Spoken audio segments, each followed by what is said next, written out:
ये स्टूडेंट्स, मैं हूं मुदिता और आप सभी का स्वागत है मुदिता आईएएस वॉरियर्स में।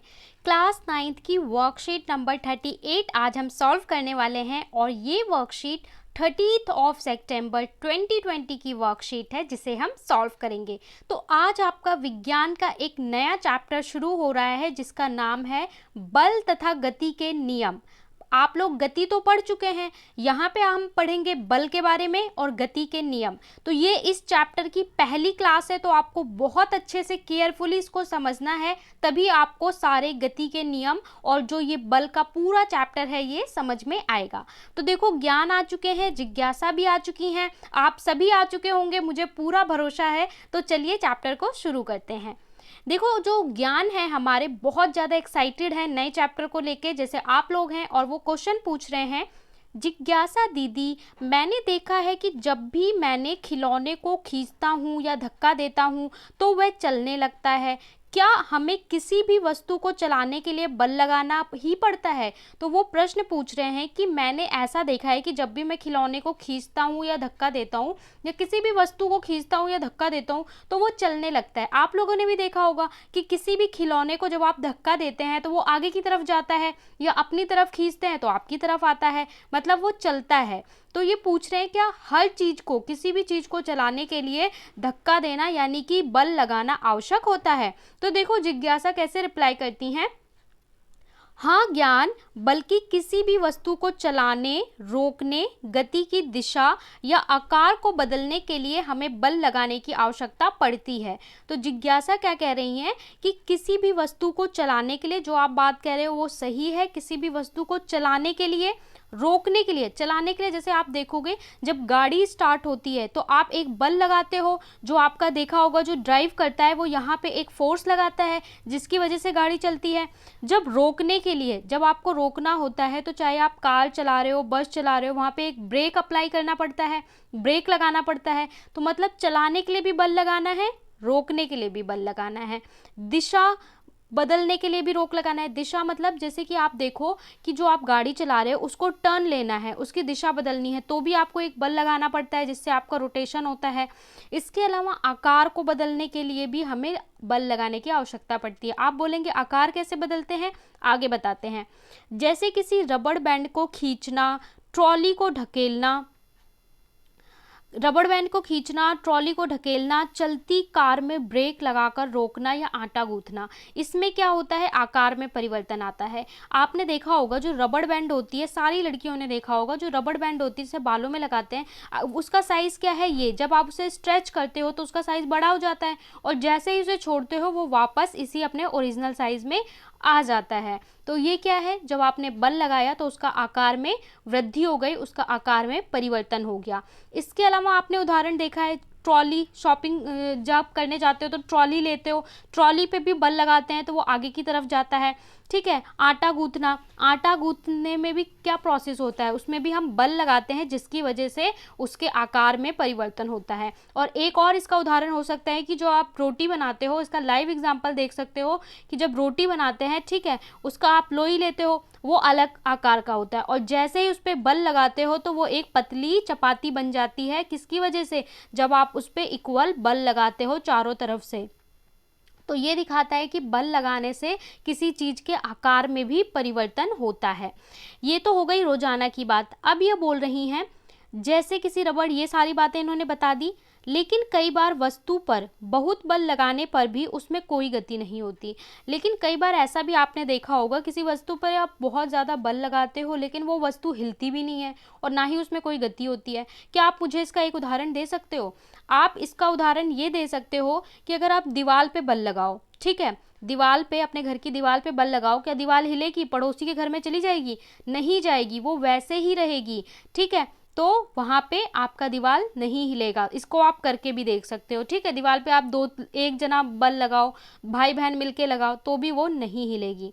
इसके अलावा जैसे यदि दो व्यक्ति एक भारी मेज पिंड को विपरीत तरफ से धक्का दे रहे हो, तो या फिर रस्साकशी के खेल में दोनों तरफ के खिलाड़ी एक जैसी बल लगाएं तो मेज पर रस्सी बिल्कुल नहीं हिलेगी। इसमें दो उदाहरण आपको दिए हैं। पहला ये दे रखा है कि देखिए ये बीच में एक वस्तु है, इस वस्तु पे ये अंकल भी फोर्स लगा रहे हैं, ये अंकल भी लगा रहे हैं, दोनों लगा रहे हैं, लेकिन दोनों विपरीत दिशा में। ये इधर लगा रहे हैं, ये इधर लगा रहे हैं, जिसकी वजह से वस्तु कितना भी बल लगाएं हिलेगी नहीं, क्योंकि दोनों विपरीत दिशा में समान बल लगा रहे हैं।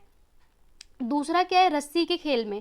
रस्सी के खेल में यहाँ भी 3 लोग हैं, यहाँ पे भी 3 लोग हैं, और दोनों अलग अलग अपनी अपनी दिशा में खींच रहे हैं, दोनों समान बल लगा रहे हैं, इसलिए कोई भी एक दिशा में मूव नहीं कर पा रहा है, एक दिशा में गति नहीं हो पा रही है। जिधर बल ज़्यादा होगा उस दिशा में गति होती है। इसके बाद बोल रहे हैं जब दोनों व्यक्ति टीम विपरीत तरफ बराबर बल लगाते हैं तो उनके बल आपस में ही खत्म होकर कुल बल शून्य हो जाता है। इसका उदाहरण मैं दूं कि देखिए इधर से जो बल लग रहा है वो 100 न्यूटन लग रहा है, और इधर से भी जो बल लग रहा है वो भी 100 न्यूटन लग रहा है। तो ये क्या होगा, आपस में ही एक दूसरे को कैंसिल करके, और वैल्यू कितनी हो जाएगी, 0, क्योंकि विपरीत दिशा में लग रहा है। ठीक है, अब बोलेंगे न्यूटन क्या है, तो किसी भी बल को नापने के लिए जो यूनिट होती है उसको हम क्या बोलते हैं, न्यूटन बोलते हैं। जैसे आप भार नापते हैं किलोग्राम में, ठीक है, अलग अलग चीज को टाइम नापते हैं सेकंड में, इसी तरीके से जो हमारा बल है उसको नापते हैं न्यूटन में, जिसे हम एन लिखते हैं। और न्यूटन में क्यों नापते हैं, क्योंकि जो वैज्ञानिक थे जिन्होंने बल का नियम दिया था उनका नाम क्या था, न्यूटन, जो बहुत ही विद्वान थे। ठीक है, तो इनके नाम पर हमने बल की यूनिट क्या रखी है, न्यूटन रखी है। तो वही कहा गया है कि अगर विपरीत दिशा में बराबर बल लगेगा तो क्या हो जाएगा, वैल्यू शून्य हो जाएगा, 0 हो जाएगा। ऐसे बलों को संतुलित बल कहते हैं, जो ऐसा होता है कि दोनों तरफ से अगर बराबर बल लग रहा हो और एक दूसरे को कट करके 0 कर दें तो इसको हम क्या बोलते हैं, संतुलित बल। मेज पर और उसके बाद रस्सी कसी के खेल में भी यही हो रहा है कि अगर दोनों एक तरफ लगाएंगे तो क्या हो जाएगा, नहीं होगा, लेकिन अगर एक तरफ का बल ज़्यादा हो तो क्या होगा, दूसरी तरफ गति हो जाएगी। ठीक है, जैसे रस्सी खींचने में यहाँ पे देखिए, यहाँ पे 3 लोग हैं और यहाँ पे भी 3 लोग हैं, अगर इस तरफ 4 लोग आ जाएं तो इधर का बल ज़्यादा हो जाएगा, और जब इधर का बल ज़्यादा होगा तो रस्सी इसी तरफ गति कर जाएगी और सारे लोग इधर तरफ मूव कर जाएंगे। इस तरह के केस में इसको क्या बोलते हैं, असंतुलित बल। ठीक है, असंतुलित बल कब कहते हैं, जब एक तरफ मान लीजिए इधर 10 न्यूटन बल लग रहा है और इसके विपरीत दिशा में 20 न्यूटन लग रहा है, तो इसे हम क्या बोलेंगे, असंतुलित बल। वस्तु ज़्यादा बल की दिशा में हिलने लगती है, ऐसे बल को असंतुलित कहते हैं। मतलब जिस दिशा में ज़्यादा बल लगा होगा उधर ही गति करने लगेगा। अब मैंने यहाँ पे आपको थोड़ा एग्जाम्पल दिखा रखा है, इसको थोड़ा जूम करके देखिए। नंबर 1 पहला केस क्या है, ये बीच में एक वुडन ब्लॉक है, लकड़ी का एक ब्लॉक है, में एक लकड़ी का ब्लॉक है, यानी लकड़ी का एक रखा हुआ है। ठीक है, अलमारी हो सकती है, कुछ भी हो सकता है। ये अंकल जी भी बल लगा रहे हैं, ये अंकल जी भी लगा रहे हैं। देखिए ये भी 100 न्यूटन का बल लगा रहे हैं, ये भी 100 न्यूटन का बल लगा रहे हैं। तो क्या ये हिलेगा, नहीं हिलेगा। आप लगाते रहिए, रात भर लगाते रहिए, यहीं पे खड़ा रहेगा। ये क्या है, यहाँ पे भी लोग क्या कर रहे हैं, 300 न्यूटन का बल, इधर भी 300 न्यूटन का बल, इसलिए दोनों लोग रस्सी खींचते रहेंगे, कुछ होगा ही नहीं, यहाँ पे रस्सी हिलेगी नहीं। अब देखिए यहाँ पे क्या हुआ, इन अंकल ने इस तरफ का जो बल है वो 200 न्यूटन हो गया, लेकिन यहाँ पे कितना है, 100 है। अब देखिए इनका ज़्यादा है तो 200 न्यूटन का ज़्यादा है, तो देखिए इधर तीर बना रखा है, तो अब क्या होगा, इस दिशा में थोड़ा सा ये गति करेगा। जो हमारा ये रखा हुआ है लकड़ी का अलमारी या कुछ भी, ये इस दिशा में थोड़ा सा गति करेगा। और वैसे ही यहाँ पे अब देखिए, यहाँ इन लोगों का बल कितना हो गया, 400 न्यूटन, और इनका कितना है, 300। तो जिनका ज़्यादा है उनकी तरफ क्या हो जाएगा, देखिए इस तरफ ज़्यादा है तो इस तरफ मोशन हो जाएगा, गति हो जाएगी, और सब लोग इस तरफ खींचे चले जाएंगे। तो जिधर आप ये समझ गए कि जिधर ज़्यादा बल होगा उसी दिशा में गति होगी, और गति तभी होगी जब असंतुलित बल होगा। जब संतुलित रहेगा तो गति हो ही नहीं पाएगी। इसके बाद आगे देख लेते हैं, असंतुलित बल हमने देख लिया। अब इसके बाद एक और चीज़ आपको दिखाई गई है कि देखिए ये आप ये चित्र देखिए, यहाँ पे एक मेज रखी हुई है और मेज में क्या है, वस्तु का भार। मेज पर कोई वस्तु रखी हुई है, तो वस्तु पे कोई भी वस्तु अगर मेज पे रखी हुई है तो जो उसका भार है वही उसका बल है। इसी तरीके से जो मेज है वो भी विपरीत दिशा में बल लगाता है। इसको मैं आपको समझाती हूँ। जैसे कि ये एक टेबल है, ठीक है, ये टेबल है। अब इस टेबल पे आपने एक किताब रख दी, तो जो आपने किताब रखी, आप बोलेंगे किताब मेरी बल कैसे लगा रही है, तो इस किताब का कोई वेट होगा। मान लो इसका 20 ग्राम आपकी किताब का वेट है, तो आपकी किताब का जो भी भार है वो बल ये लगा रहा है किस पे, मेज पर। ठीक है। लेकिन आप बोलेंगे कि हमारे मेज पर ये बल लगा रहा है पर दिख नहीं रहा है, पर आपका जो मेज है वो भी इस किताब पर उतना ही बल इसके ऊपर दिशा में लगा रहा है, जिसकी वजह से ये किताब यहाँ पे रखी हुई है या बैग रखा हुआ है। अगर ये बल ज़्यादा हो जाए, इसका भार का बल ज़्यादा हो जाए तो ये टूट जाएगा और नीचे चला जाएगा, लेकिन ऐसा नहीं होता। जैसे आप कुर्सी पे बैठे हैं तो जितना आपका वजन है उतना बल आप कुर्सी पर लगा रहे हैं, लेकिन कुर्सी भी आप पे उतना ही बल लगा रहा है आपके भार जितना, इसलिए आप बैठ पा रहे हैं। जहाँ पे एक बल ज़्यादा हुआ उस दिशा में गति हो जाएगी, अगर आपका भार ज़्यादा हुआ तो आप नीचे गिर जाएंगे, और अगर कुर्सी ने ज़्यादा बल लगा दिया तो आप ऊपर उड़ जाएंगे। ठीक है, तो ऐसा नहीं होता, ज़्यादातर ये बैलेंस रहता है, संतुलित रहता है, जिसकी वजह से ये सारी चीजें हो पाती हैं। जहां पे संतुलन बिगड़ा वहां पे गति शुरू हो जाएगी। कोई भी बल अकेले नहीं होता, कोई भी बल जब लगता है तो वो अकेले नहीं लगता।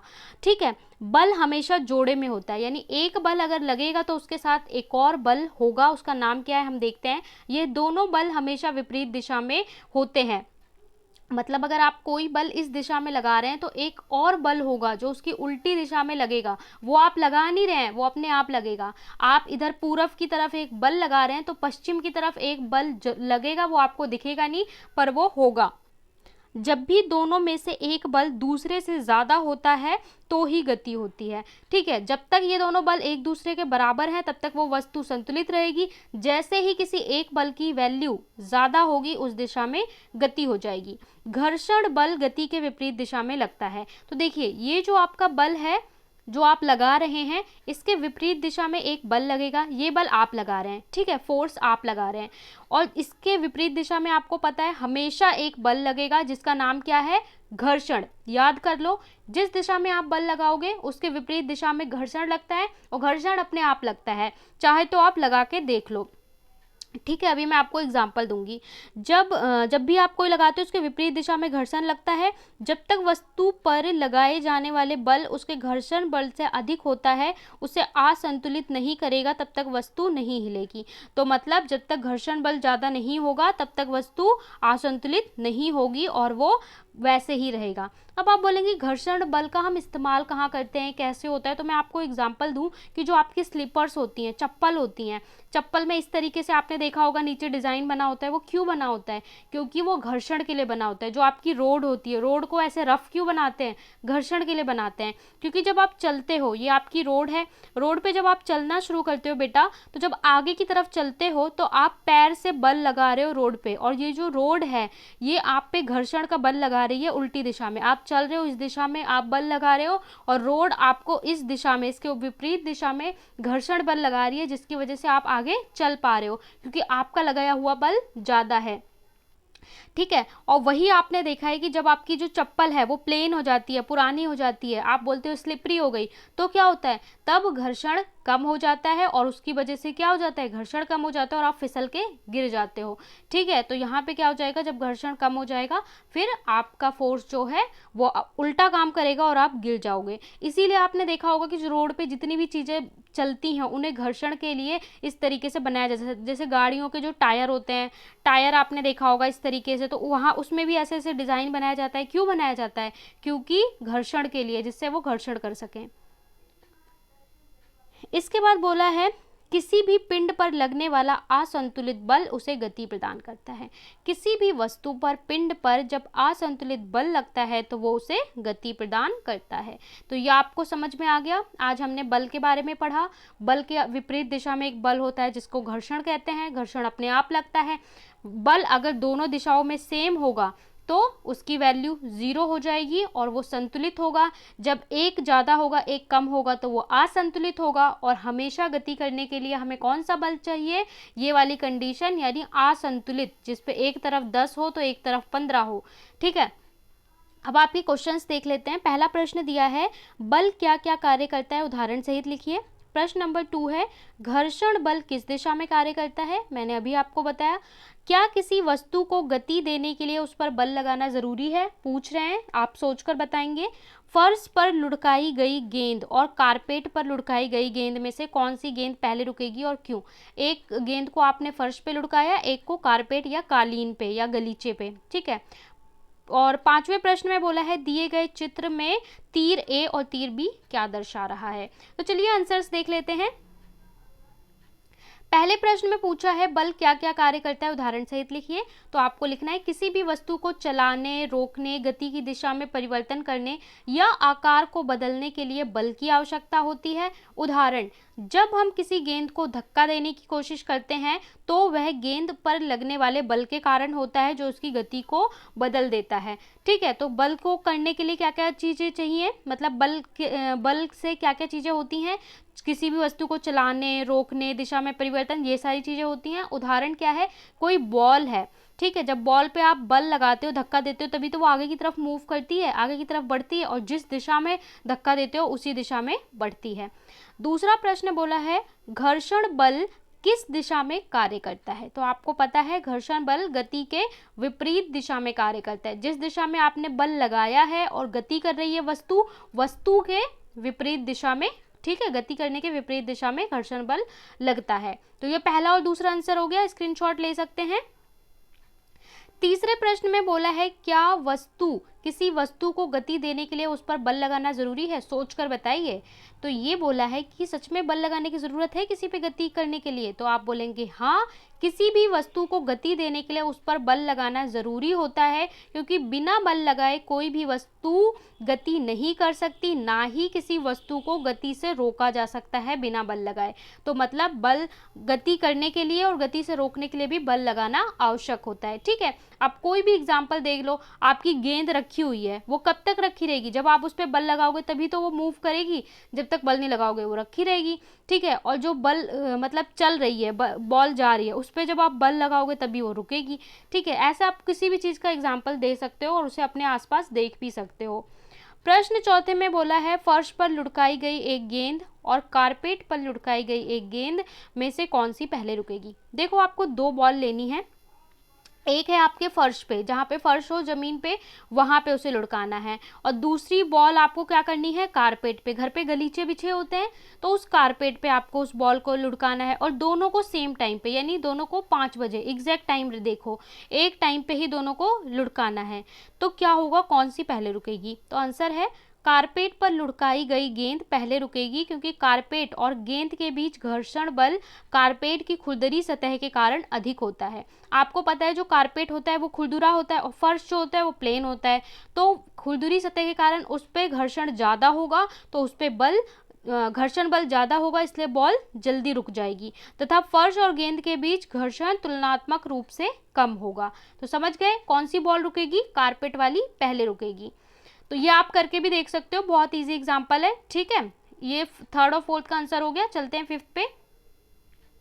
क्वेश्चन 5 में बोला है दिए गए चित्र में तीर ए बी के निशान बल के संदर्भ में क्या दर्शा रहे हैं। तो देखिए यहाँ पे दो बच्चे हैं, आप मान लीजिए ये ज्ञान और जिज्ञासा दीदी हैं। ये देखिए एक तीर ए आगे की तरफ जाते हुए दिखाया हुआ है और तीर बी इस तरफ दिखाया हुआ है। आपको बताना है ये क्या दर्शा रहा है। तो दिए गए चित्र में तीर ए बच्चों द्वारा वस्तु पर लगाए गए बल को दर्शाता है, ठीक है, जो बच्चे बल लगा रहे हैं उसको दर्शा रहा है, तथा तीर बी विपरीत दिशा में लग रहे घर्षण बल को दर्शा रहा है। तो यहाँ पे आपने ए और बी बता दिया, जो हम बल लगाते हैं वो ए है और बी क्या है, घर्षण बल है। तो यहाँ पे हमने वर्कशीट नंबर 38 पूरी तरीके से सॉल्व कर ली, नया चैप्टर भी स्टार्ट कर दिया है। आप लोग एक बार इस चैप्टर को अपने आप से बुक में जाकर एनसीईआरटी से ज़रूर रीड करें, क्योंकि ये चैप्टर बहुत इंपॉर्टेंट है, एक बार में समझ में नहीं आता है, और इस पर सवाल भी हल करेंगे जैसे मोशन में किया था। तो आपको बहुत अच्छे से समझने के लिए एक बार किताब में पढ़ना है, जिससे जब वर्कशीट में पढ़ाया जाए तो आपको जो भी डाउट हो आप पूछें और उसका सवाल का जवाब आपको मिल जाए। Thank you so much for watching. Like कर दो, शेयर कर दो और सब्सक्राइब कर लो।